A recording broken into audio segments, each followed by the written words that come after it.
Shalom, selamat pagi. Bagaimana kabar kalian di sana? Pasti sehat, pasti diberkati oleh Tuhan.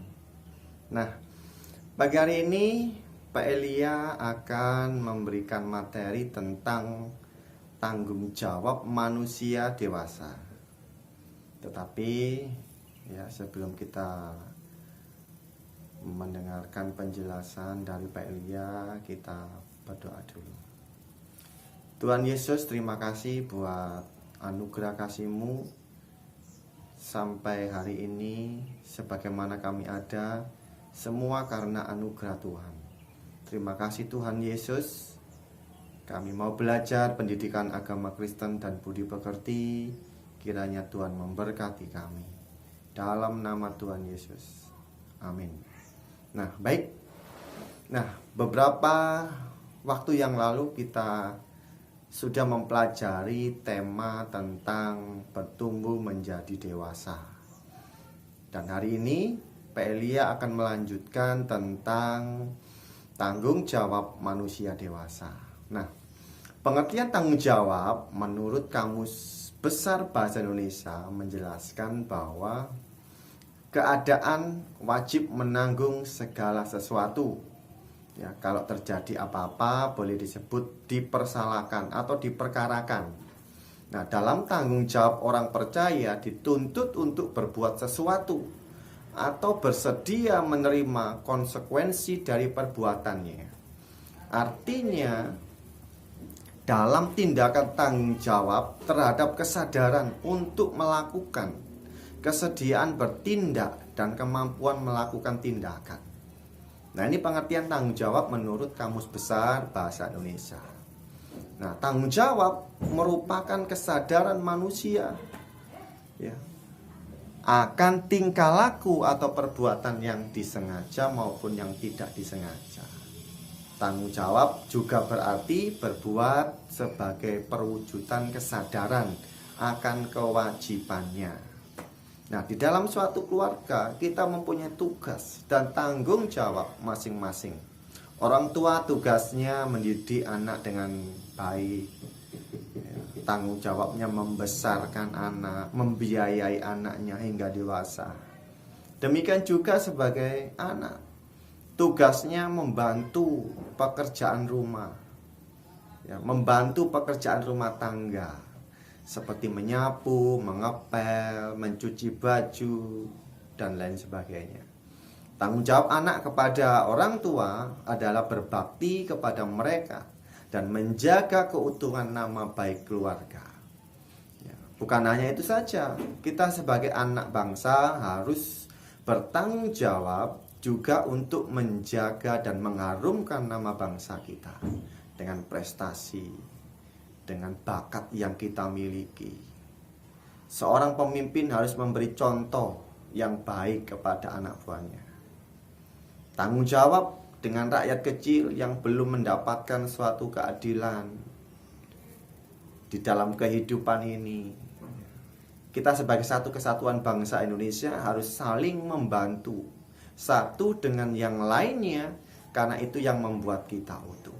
Nah, itu tadi pengertian tentang tanggung jawab. Nah, sekarang bagian yang kedua adalah ciri-ciri manusia dewasa rohani. Ciri-ciri manusia dewasa rohani. Ada beberapa hal yang menandakan bahwa dia disebut atau dikenal sebagai manusia dewasa rohani. Yang pertama, yaitu pengenalan takut akan Tuhan.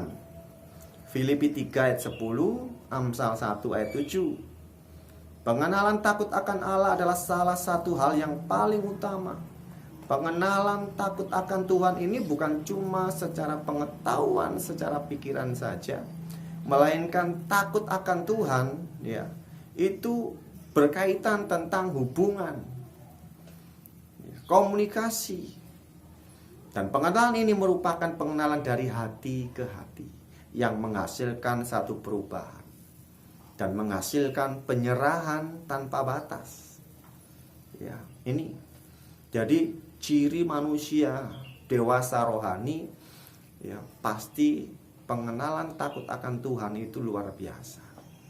Ya, dia menghormati, menghargai hubungan, komunikasi. Ya, ini ciri yang pertama. Yang kedua, hidup menghasilkan buah. Ya, kalau kita baca dalam Yohanes 15 ayat 5, lalu Galatia 5 ayat 22 sampai 23. Ya, di situ ya, ada buah roh. Yesus adalah pokok anggur dan kita adalah ranting-rantingnya. Ia mau kita berbuah. Ya. Ia mau kita berbuah-buah. Yang dimaksudkan diantaranya adalah buah roh, buah pelayanan, buah jiwa-jiwa yang diselamatkan ya, lewat kesaksian kita, lewat penginjilan kita, lewat tindakan dan sikap hidup kita sebagai anak Tuhan ya. Hanya orang yang melekat ya, pada Kristus, yang mau hidupnya itu terus dibersihkan ya, yang dapat terus berbuah.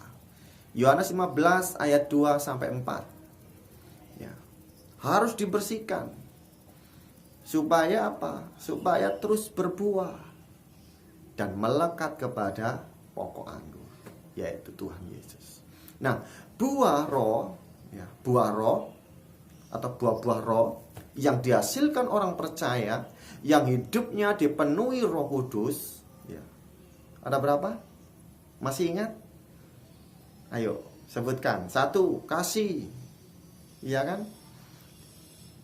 Terus sukacita, damai sejahtera, kesabaran, kemurahan, kebaikan, kesetiaan, kelemah lembutan ya, kelemah lembutan, lalu penguasaan diri. Jadi 9 buah-buah roh ini harus kita hafal, harus kita miliki dalam kehidupan kita sebagai manusia dewasa secara rohani. Ya, itu dalam Galatia pasal 5 ayat 22 sampai 23 tadi. Ya. Jadi kalau yang pertama tadi, ciri manusia dewasa yaitu pengenalan takut akan Tuhan semakin meningkat, semakin bertumbuh, semakin berkembang. Lalu yang kedua adalah hidup itu menghasilkan buah. Buah pertobatan, buah-buah roh, buah-buah pelayanan dan lain sebagainya. Jangan hidup kita menjadi batu sandungan, atau kehidupan kita tidak berbuah sama sekali, tidak menghasilkan apa-apa. Ya, itu berarti kita masih belum memiliki kedewasaan secara rohani. Nah, yang ketiga, ciri manusia dewasa rohani yang ketiga adalah hidup untuk memberi dan melayani. Orang Kristen dewasa, ya, yang dewasa rohani, ya, maksudnya Mbak Elia, meneladani Tuhan Yesus yang datang ke dalam dunia ini adalah untuk melayani. Tidak ada cerita dalam Alkitab Yesus mau dilayani, tidak ada. Yesus datang untuk melayani dan memberikan nyawanya. Bayangkan, Tuhan Yesus datang ke dalam dunia untuk melayani, bukan untuk dilayani. Bisa saja Tuhan Yesus mengambil porsinya sebagai anak Allah yang diutus oleh Bapaknya ya, supaya dalam dunia ini dia dilayani, tidak, tetapi dia melayani ya, bahkan menyerahkan nyawanya ya. Saudara bayangkan ya, kalian bayangkan bagaimana menyerahkan nyawanya ya. Markus 10 ayat 45 ya. Mereka juga mempraktekkan ajaran Tuhan Yesus yang adalah terlebih berharga memberi daripada menerima. Ajaran Tuhan Yesus ya, mengatakan lebih berbahagia memberi daripada menerima. Kisah 20 ayat 35. Orang Kristen dewasa selalu berprinsip, aku diberkati untuk memberkati semua. Nah, ini ciri orang dewasa secara rohani. Kalau hari ini kita masih menerima tanpa ya, memberi, mengembalikan, memberkati, itu berarti dalam kehidupan kita sebagai anak-anak Tuhan perlu kembali melihat teladan Tuhan Yesus Kristus. Hidup untuk memberi dan melayani. Ya. Makanya dari masa muda kita mau belajar, kita mau memberi, kita mau melayani. Ya, jangan mau kita selalu dilayani, selalu menerima. Itu berarti kita masih menjadi manusia yang bayi rohani, yang selalu dilayani. Saudara tahu ya, bagaimana menjadi seorang bayi, dia terus dilayani. Ya, bayi itu banyak sekali kebutuhannya. Terus dilayani, menerima. Berbeda dengan orang dewasa, seperti Pak Elia begini, ya, seharusnya bisa ya memberi, melayani. Ya, apa yang harus saya lakukan? Apa yang bisa saya berikan? Ya, makanya ada ya satu pepatah mengatakan kalau orang Indonesia ya ditanya itu atau punya statement atau ungkapan itu, nanti kalau kamu besar mau jadi apa? Beda dengan orang-orang orang Cina yang hari ini luar biasa. Ya, mereka tidak mau jadi apa, tetapi mau memberi apa, gitu loh. Apa hasil karyamu? Gitu. Ya, jadi mari. Itu yang ketiga, hidup untuk memberi dan melayani. Yang keempat ini adalah menjalani proses Tuhan. Ibrani 12 ayat 1. Proses pembentukan Tuhan biasanya menyakitkan. Wah, tidak enak proses pembentukan dari Tuhan. Hal ini Tuhan izinkan agar yang keras hati dapat berubah menjadi yang lembut, yang angkuh menjadi rendah hati, ya, dan yang memberontak menjadi taat.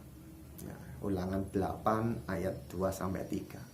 Semua didikan dan disiplin ini seharusnya kita terima dengan sukacita dan bersyukur.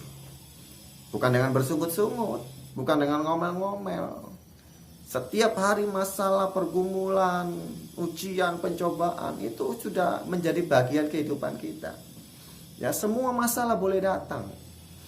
Tapi ingat, Tuhan selalu memberikan jalan keluar. Tuhan selalu memberikan kemenangan buat kita. Ya, ini yang harus kita perhatikan.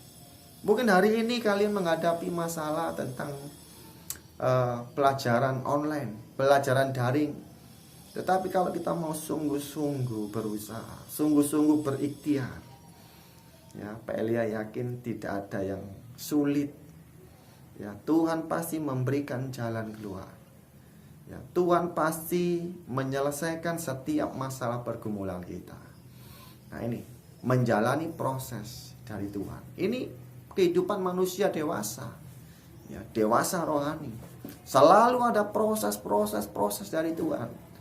Ya, supaya apa? Supaya tadi dikatakan, ya, semakin kita menjadi orang-orang yang berubah, yang keras hatinya menjadi lembut hatinya, yang angkuh menjadi rendah hati, ya, yang suka memberontak sekarang menjadi orang yang taat. Ya, nah ini sudah 4 ciri-ciri orang dewasa rohani. Yang pertama tadi adalah pengenalan akan Tuhan, ya, semakin kita tingkatkan.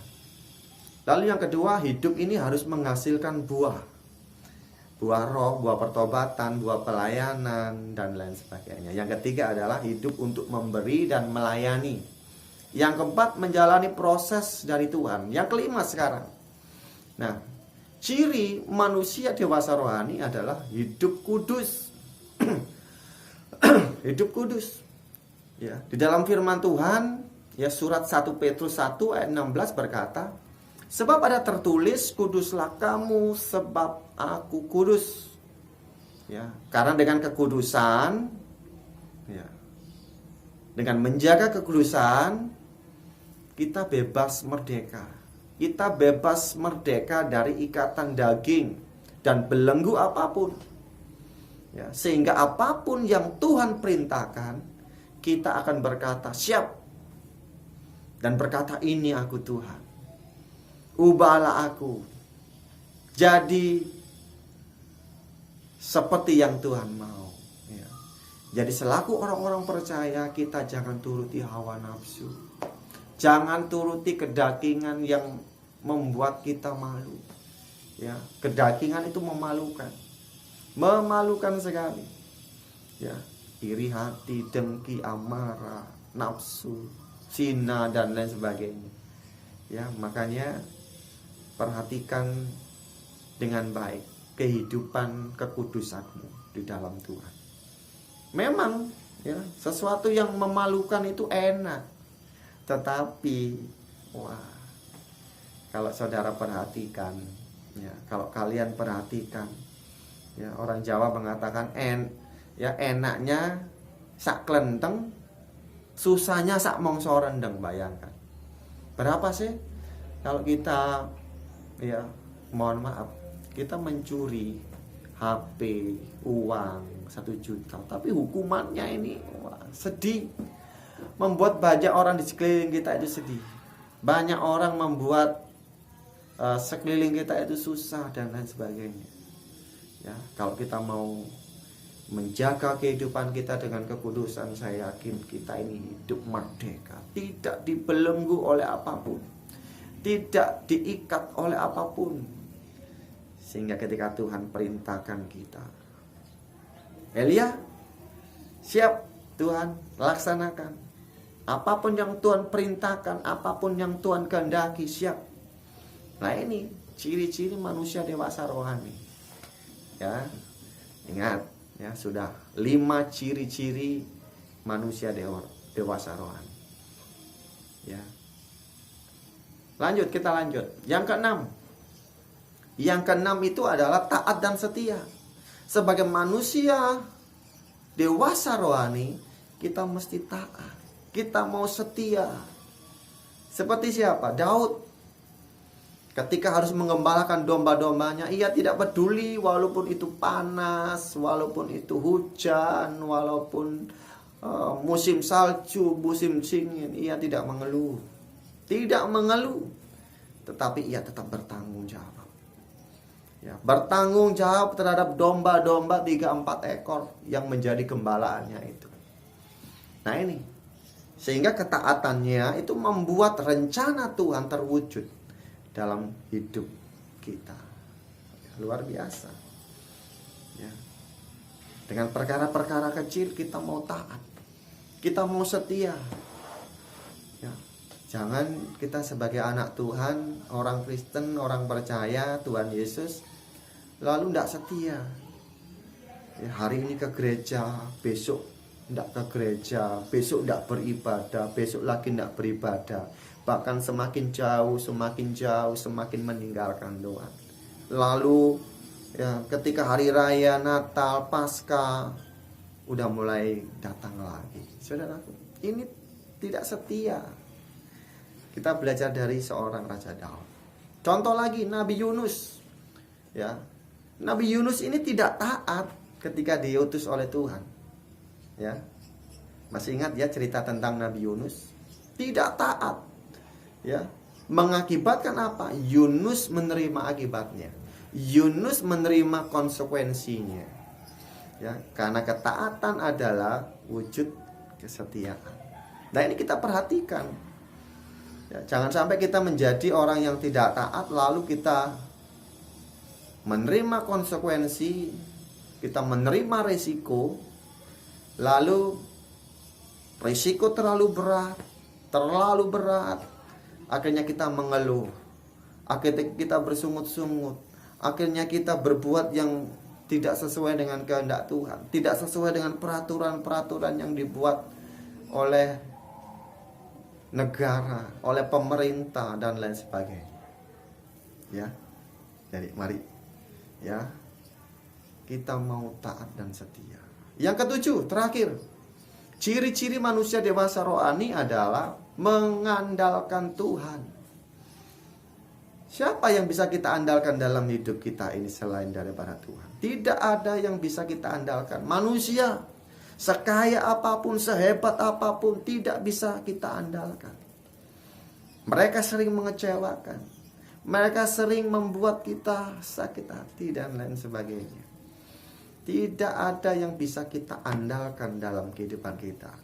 Hanya Tuhan. Hanya Allah, pencipta langit dan bumi, yang kita andalkan. Seperti Daud, Bapak Ibu Saudara. Ya, Bapak Ibu Saudara.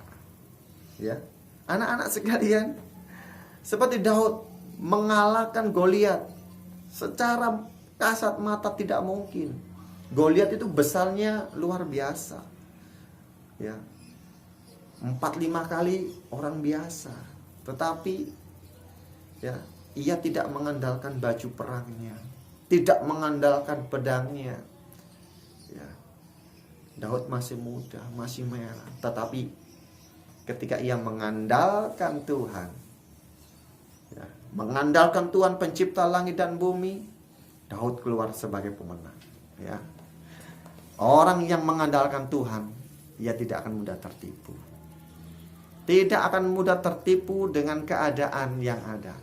Tetapi ia akan berpikir secara positif, ya, disertai dengan tindakan yang berdampak, yaitu memberkati. Wow, luar biasa. Orang yang dewasa rohani pasti tidak akan terpengaruh oleh situasi. Ya. Senantiasa mengandalkan Tuhan dan memiliki penyertaan penuh, ya, penyerahan penuh kepada Tuhan, sehingga di segala keadaan, ya, masih tetap bisa mengucap syukur. Ya, masih bisa mengucap syukur. Masalah pergumulan selalu datang, kita mengucap syukur kepada Tuhan.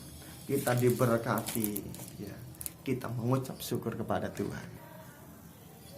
Berbeda dengan orang Kristen yang kanak-kanak, saudaraku, ya. Ya, karena kerohaniannya itu suam-suam kuku. Biasanya mudah sekali goyah.